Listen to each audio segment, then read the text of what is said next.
Good morning my dear students. तो कैसे हो आप लोग? आई होप कि आप सब बहुत ही अच्छे होंगे। तो मैं अमित सोय अपने चैनल अमित सोय फिजिक्स में फिर से एक बार आप सभी का स्वागत करता हूं। तो आज के सेशन में हम फिर से देखने वाले हैं 3 न्यूमेरिकल, जिसमें हमारे लास्ट सेशन के साथ में हमारे टोटल न्यूमेरिकल्स हो गए थे, वो हो गया था 6 लेक्चर्स। ठीक है, आज ये हमारा न्यूमेरिकल के ऊपर 7th लेक्चर है और इसमें हमने कवर किया है तीनों क्वेश्चन जो है वो न्यूमेरिकल्स यानी कैलकुलेटिंग टाइप के हैं, जिसमें हमने क्वेश्चन नंबर 1, 2, 3 तीनों क्वेश्चन हमने लिया हुआ है एनसीईआरटी टेक्स्ट बुक के एक्सरसाइज में से। ठीक है, तो चलिए शुरू करते हैं।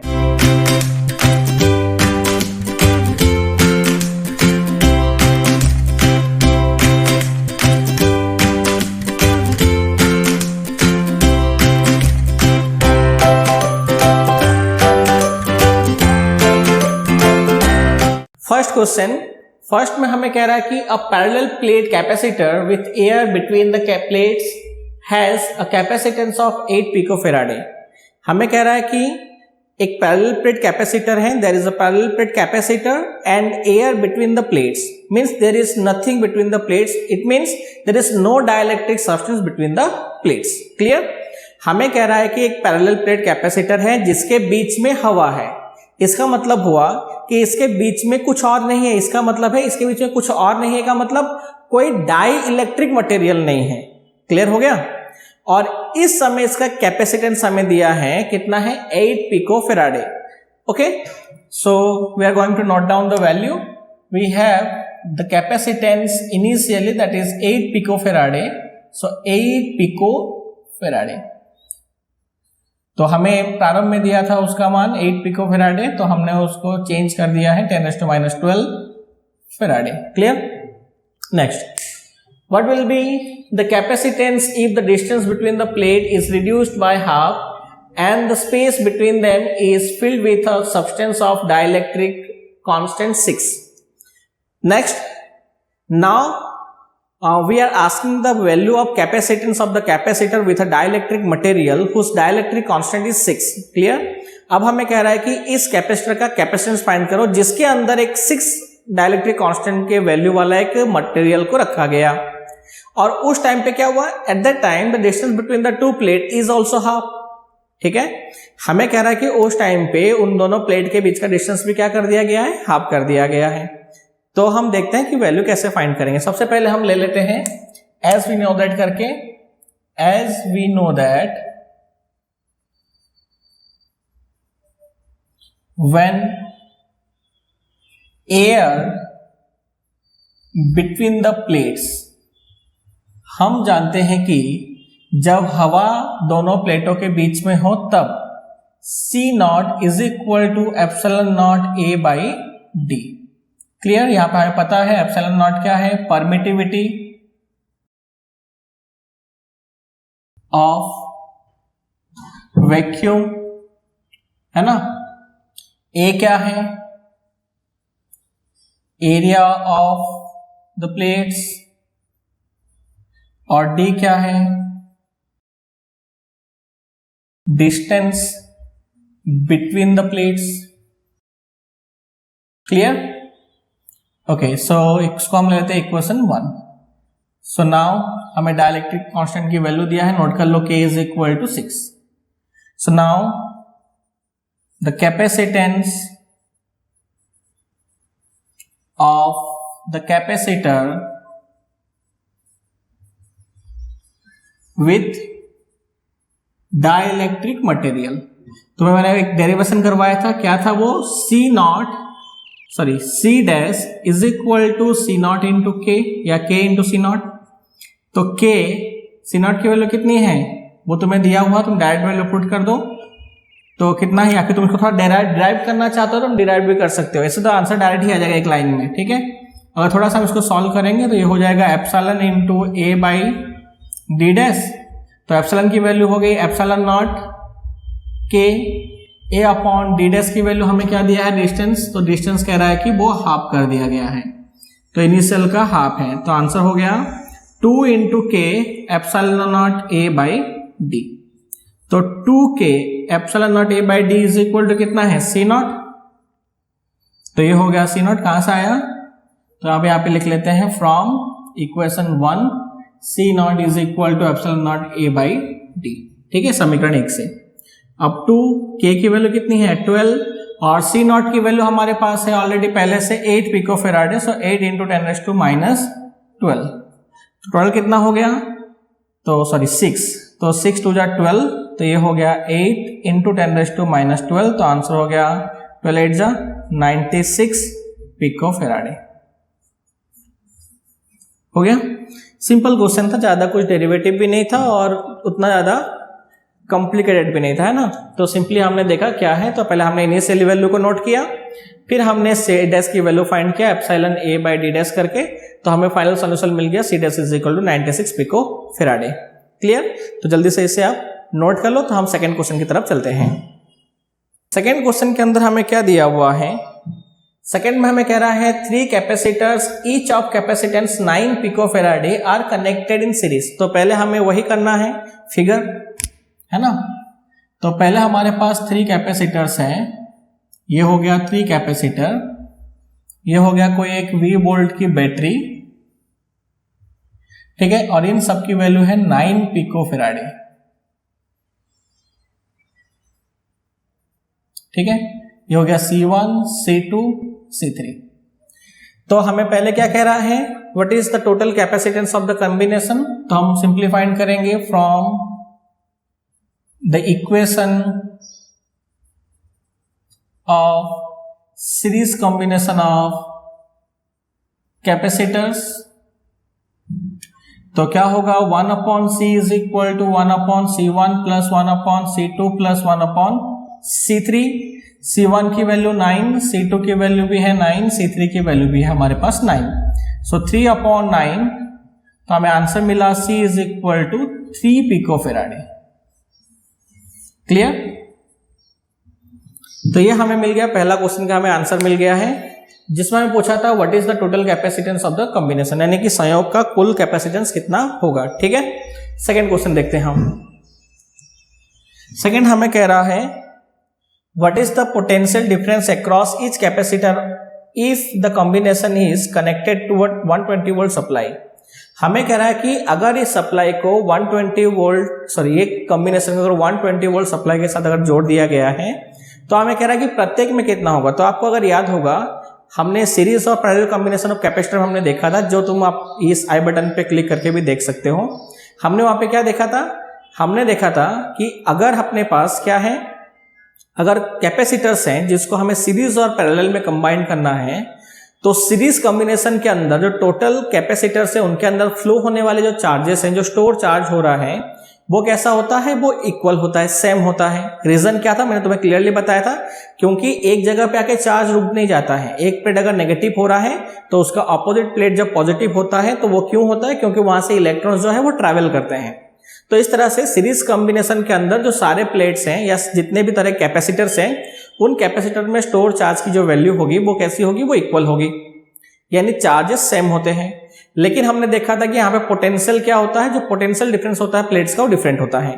क्लियर, और पैरेलल में ठीक उसका उल्टा होता है, चार्ज सब में डिफरेंट होता है जबकि पोटेंशियल डिफरेंट इक्वल होता है। क्यों होता है, तो मैंने तुम्हें बताया था कि पोटेंशियल डिफरेंस का मतलब क्या है, चार्ज को एक पॉइंट से दूसरे पॉइंट तक ले जाना, जिसमें सीरीज में एक पॉइंट से दूसरे पॉइंट तक चार्ज के ले जाने के लिए जो वर्क हो रहा है वो इक्वल करना पड़ रहा है, सॉरी पैरेलल में, और जबकि सीरीज में ये डिफरेंट है, इसलिए पोटेंशियल सीरीज में डिफरेंट होता है और पैरेलल में सेम होता है। क्लियर, बाकी हमने तुम्हें क्लियर वीडियो देखना है एक्सप्लेनेशन के साथ में, तो आप आई बटन पे क्लिक करें या फिर डिस्क्रिप्शन जाए, आपको पूरा प्लेलिस्ट मिल जाएगा। ओके, तो हम स्टार्ट करते हैं। इसका मतलब है कि अगर मैं यहाँ पे चार्ज फाइंड कर लूं, तो मेरे पास कैपेसिटेंस सबका है, तो हमारा फॉर्मूला होता है C is equal to Q by V, तो मैं वहां से V फाइंड कर सकता हूं, यानी मुझे खाली फाइंड करना पड़ेगा कि टोटल चार्ज इसमें से कितना स्टोर है। ठीक है, so now from the definition of capacitance, तो कैपेसिटेंस के डेफिनेशन से क्या होता है, C is equal to Q by V, so therefore Q is equal to CV।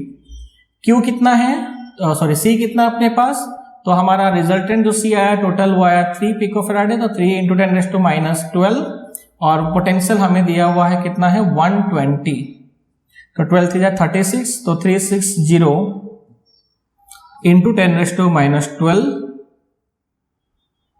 Coulomb. ठीक है, तो यह आ गया हमारा क्या, टोटल चार्ज। अभी हमें क्या फाइंड करना है, potential. Okay, now the potential क्या होगा, C is equal to Q by V, so therefore V is equal to Q by C, so therefore V1 is equal to Q by C1, V2 is equal to Q by C2 and V3 is equal to Q by C3। But यहाँ पे C1 is equal to C2 is equal to C3 है, तो हमें क्या मिलेगा, तो हमें मिलेगा V1 is equal to V2 is equal to V3 is equal to कितना मिल रहा है, इसको हम लेते हैं C डैश, तो अपॉन C डैश, तो हमें क्या मिला, तो हमें यहाँ पे आंसर मिल रहा है therefore V1 is equal to V2 is equal to V3 is equal to Q की वैल्यू कितनी है, तो 360 इंटू 10⁻⁻12 और C की वैल्यू कितनी आई थी, तो C1 C2 की वैल्यू कितनी है 999, सो 9 इंटू 10⁻⁻12, तो ये कैंसल, तो कट करेंगे तो हमें मिला V1 is equal to V2 is equal to V3 is equal to 40 volt. ठीक है, सिंपल क्वेश्चन था। तो इसका मतलब है कि C1 में जो पोटेंशियल डिफरेंस है वो है 40, C2 में जो पोटेंशियल डिफरेंस होगा वो भी है 40 और C3 में भी कितना है 40। So V is equal to V1 plus V2 plus V3 correct है, क्योंकि 40 प्लस 40 प्लस 40 कितना है 120, तो पूरा टोटल सप्लाई कितना है 120 का। हो गया क्लियर, सिंपल क्वेश्चन था, जल्दी से उसे नोट कर लो। ओके, तो फाइनल क्वेश्चन हमें कह रहा है कि explain what would happen if in the capacitor of capacitance 18 पिकोफैराडे had a 3 mm thickness mica sheet of dielectric constant 6 were inserted between the plates। हमें क्या कह रहा है, we have the question in this question, this is according to the question number 28 as per the textbook of NCERT। so in the textbook is mentioned, what is mentioned, in the textbook mentioned according to the question number 28 solve this equation where the distance between the plate is 3 millimeter। Clear, हमें कह रहा है 28 के हिसाब से हमें solve करना है, जहां पे ये पोटेंशियल हमें दिया हुआ था 100, मैंने यहाँ पे नोट कर लिया है, और हमें जो इसका जो आंसर आया था कैपेसिटेंस का वो 18 पिकोफैराडे था, और दोनों प्लेट का डिस्टेंस जो था वहां पे वो 3 mm का था। तो उसी के अकॉर्डिंग क्वेश्चन को हमें सॉल्व करने के लिए कह रहा था। ठीक है ना, क्वेश्चन में यही लिखा है कि according to the question number 28, तो हमने उसी के हिसाब से लिखा है। तो ये उसमें जो वैल्यू था उसके बेसिस पे है, ये 100 वोल्ट है, और ये जो 3 मिलीमीटर का जो थिकनेस है डाइलेक्ट्रिक का, ये जो कैपेसिटर है उसके प्लेट का डिस्टेंस भी वही है according to the question number 28। बाकी तुम्हें मैंने कहा था if the dielectric is partially filled between the two plates of capacitor, so what kind of solution we get, we already solve it. So for these all those videos you can visit the I button or you can click on the links given in the description. Clear? Okay. So let's start. So here we have capacitance C naught is equal to 18 picofarad. Next, thickness दिया हमें, यानी कि distance दिया हुआ है कितना है 3 mm का, यानी इसको हम लिख सकते हैं 3 × 10⁻³ मीटर। फिर हमें डाइलेक्ट्रिक कांस्टेंट दिया हुआ है, कितना है वो है 6।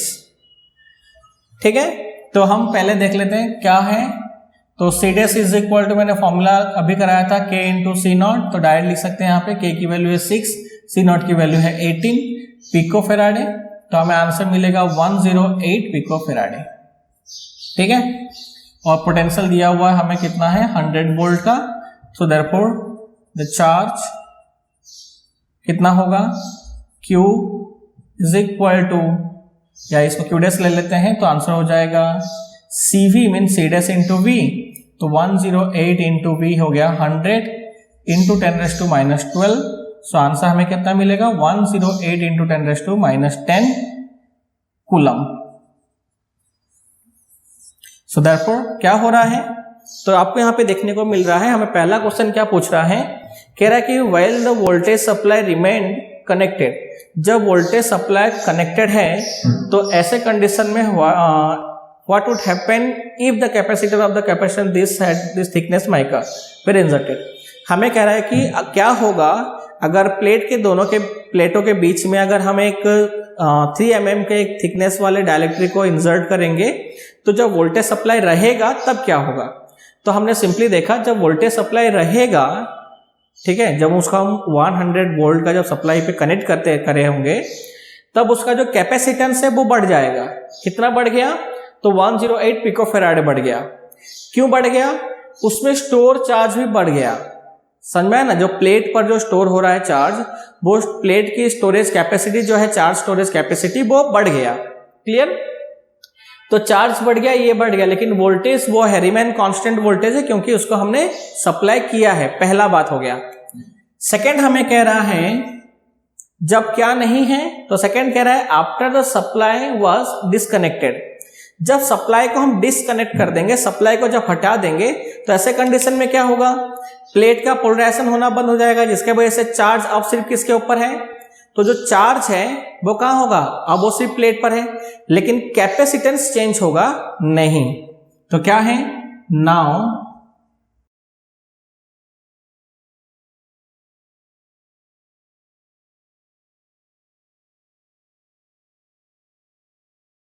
क्या होगा? तब होगा ये, तो तब हमें मिल जाएगा the potential difference across the plates कैसा होगा? तो हमारा एक फॉर्मूला था E is equal to E naught by K. अगर मैं इसको सॉल्व करूंगा तो मुझे मिलेगा V इज इक्वल टू या V dash is equal to V naught by K. तो कितना है? पहले 100 था, बाद में 6, तो तुम्हें वोल्टेज कितना मिल जाएगा? तो V इज इक्वल टू मिला तुम्हें 6 1 जा 6 6 जा 0.6 यानी कि 67 वोल्ट। तो तुम्हें क्या मिल रहा है? तुम्हें ये पोटेंशियल डिफरेंस मिलेगा प्लेट के बीच में। कब? जब वोल्टेज, जब हम क्या कर रहे हैं, जब हमने सप्लाई को बंद कर दिया। और इस कंडीशन में चार्ज कितना होगा? तो याद रखना है क्या हो रहा है, अब डाइलेक्ट्रिक का जो वजह से जो इफेक्ट था चार्ज के स्टोरेज के ऊपर, वो चेंज हो गया है, जिससे हमें Q की वैल्यू क्या मिलेगी? तो नया जो Q होगा ना, वो कितना है? जो इनिशियल था, यानी कि इनिशियल कितना था? 18 इंटू 100, यानी हमें मिल रहा है इंटू 10⁻⁻12, यानी हमें मिल रहा है 18 इंटू 10⁻10, यानी इसको हम लिख सकते हैं 1.8 नैनो कूलम। तो हमें जो चार्ज मिलेगा किस पर? हमें जो चार्ज मिल रहा है यहाँ पे, अभी जो स्टोर चार्ज मिल रहा है, वो सिर्फ प्लेट पर जो इनिशियली स्टोर था ना, उतना ही चार्ज मिल रहा है। लेकिन जब वोल्टेज सप्लाई था तब हमें ये मिल रहा था, लेकिन अब ये मिल रहा है। रीजन क्या है? डाइलेक्ट्रिक का जो चार्ज जो सेपरेट हो रहे हैं, अब वो नहीं मिल रहा है हमें प्लेट पर, जिसके वजह से हमें अब ये मिल रहा है। यानी जो पोलराइजेशन के वजह से जो चार्ज, जो ज्यादा चार्ज स्टोर हो रहा था प्लेट के ऊपर, वो नहीं हो पा रहा है, बल्कि हमें ये मिला। लेकिन याद रखना कैपेसिटर की जो कैपेसिटेंस है, क्योंकि डाइलेक्ट्रिक उसमें है, तो डाइलेक्ट्रिक इंसर्ट करने के बाद जो कैपेसिटेंस क्रिएट हुआ यहाँ पे 108 पिकोफैराडे का, ये अभी भी रिमेन कांस्टेंट है। लेकिन क्या हुआ? तो वोल्टेज सप्लाई बंद कर देने पर, इसका रीजन था डिस्चार्जिंग। क्लियर? बंद कर देने पर क्या हुआ? प्लेट पे चार्ज जो है वो डिक्रीज हुआ। कितना हुआ? 1.8 नैनो कूलम का हो गया। और साथ ही साथ और क्या हुआ? और साथ में यहाँ पे हमें जो पोटेंशियल मिला वो भी कैसा मिला? तो पोटेंशियल डिफरेंस पहले जो 100 वोल्ट का था, अब वो मिल रहा है 16.6।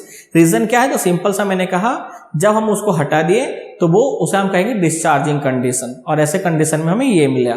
क्लियर हो गया? तो आई होप कि आपको क्वेश्चन नंबर 1 2 3 तीनों अच्छे से समझ में आ गया होगा। अभी भी डाउट है तो आपको पता है क्या करना है, आपको जाना है कमेंट सेक्शन में और कमेंट में क्वेश्चन पूछना है। इसके अलावा आपको अगर वीडियो अच्छा लगा तो आप प्लीज क्या करना है, आपको करना है लाइक, ठीक है, शेयर और कमेंट कर देना, और जितना हो सके उतना ज़्यादा आप इसको फैला दो, ताकि वीडियो को ज़्यादा से ज़्यादा लाइक, सब्सक्राइब और शेयर मिले। ठीक है, तो चलिए थैंक यू वेरी मच। लेकिन याद रखना लाइक करना नहीं भूलना।